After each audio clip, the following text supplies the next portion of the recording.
Bismillahirrahmanirrahim. Assalamu alaikum. Dear student, this is class 7 subject English topic sympathy, a poem.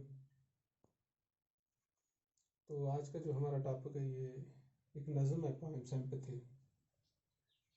तो सबसे पहले हमें देखना होगा, first of all we should understand what is sympathy. सबसे पहले हमें ये देखना है कि सिंपैथी है क्या चीज़। It is a poem which is written by Paul Laurence Dunbar. So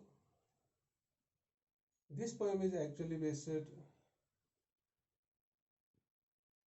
on life experience that the poet goes through.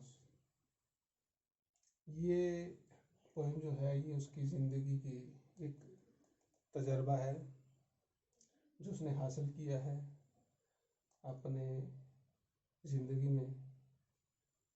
उसकी ज़िंदगी में बहुत सारा वक़्त आया, अच्छा वक़्त भी आया, बुरा वक़्त भी आया, परेशानी वाला वक़्त भी आया।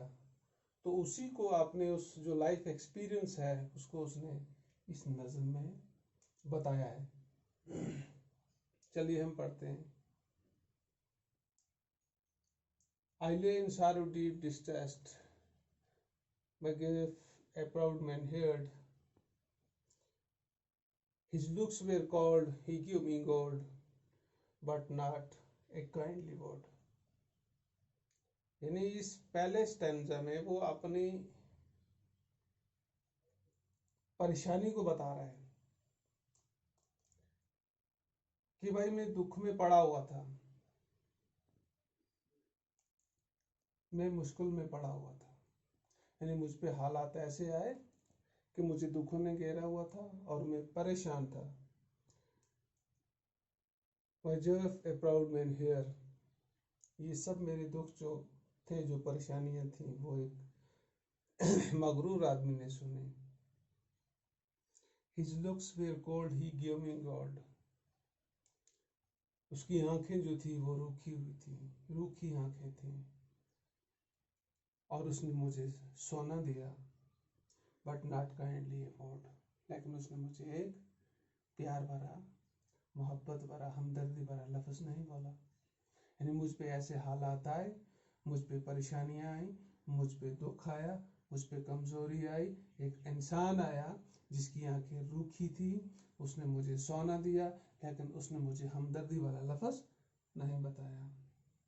So in second stanza, my sorry passed, I paid him back the gold he gave to me, then stood erect and spoke my thanks and blessed his charity. तो उसके बाद एक ऐसा वक़्त आया मेरी ज़िंदगी में कि वो परेशानियां दूर हो गई।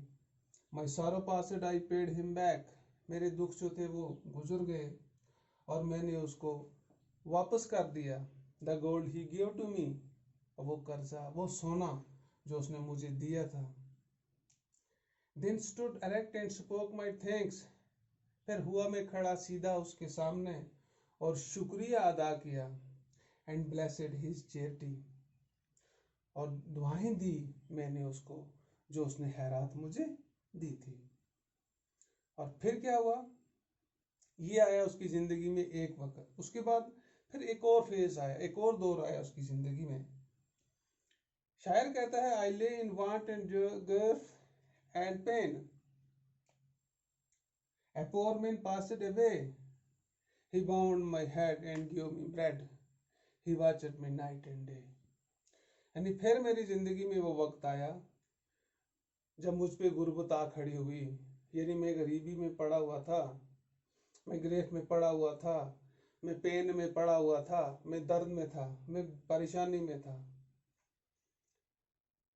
A poor man passed away, एक गरीब आदमी जहां मैं था वहीं से गुजरा।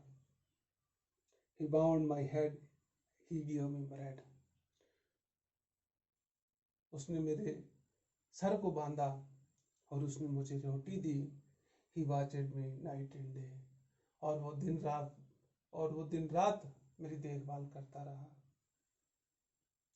पहला इंसान जो था उसने इसको सोना दिया, देखा और चला गया। उस वक्त ये दुख की हालत में था, अब ये दर्द की हालत में है, अब ये पेन में है। तो दूसरे जो आदमी आया उसने इसको उठाया, सर बांधा, रोटी दी, दिन रात उसकी देख रेख की, यानी ये बीमारी की हालत में था। अब ये फोर्थ स्टैंजा में कहता है, how shell I pay him back again, how shell I pay him back again. तो अब मैं कैसे कर्जा चुका पाऊंगा? किसका? इस शख्स का जो इसको दिन रात देखता रहा। For all did he to me, for all he did to me, जो कुछ उसने मेरे साथ किया, यानी दिन रात मेरी देख रेख करता रहा, मुझे रोटी देता रहा, मेरे सर को बांधता रहा। Oh God is great but greater far, God is great but greater far his heavenly sympathy. कहता है कि सोना जो है ये एम है, ये बहुत कीमती चीज है। यानी दुनिया में अगर आप देखोगे कि सोना सबसे कीमती चीज है, तो हर आदमी सोने के पीछे जाता है, लेकिन नहीं, ये कहता है बट ग्रेटर फार, लेकिन उससे भी ज्यादा कोई चीज एम है, जरूरी है। वो क्या है? इज हेवनली सिंपैथी, ये है जो खुदा की तरह करी जाने वाली हमदर्दी। यानी हमदर्दी जो है ये सोने से भी ज्यादा कीमती है। तो बेटा आपको समझ आ गई होगी कि इस नज़म में शायर ने ये जतलाने की कोशिश की, ये बतलाने की कोशिश की कि सोना दौलत ये सब चीजें नहीं है, बल्कि हमदर्दी जो है वो सबसे बड़ी चीज है। लेकिन आपके अंदर सेंस ऑफ रियलाइजेशन तब पैदा होगा, आपके अंदर एहसास तब पैदा होगा जब आप किसी मुसीबत में पड़ोगे। जब आप किसी मुसीबत में पड़ोगे तो जब जो लोग आपको वहां से निकालेंगे वो हमदर्दी से निकालेंगे। तो इस तरह उसने ये एक मैसेज दी है कि इंसान को इंसान से हमदर्दी करनी चाहिए। Thank you.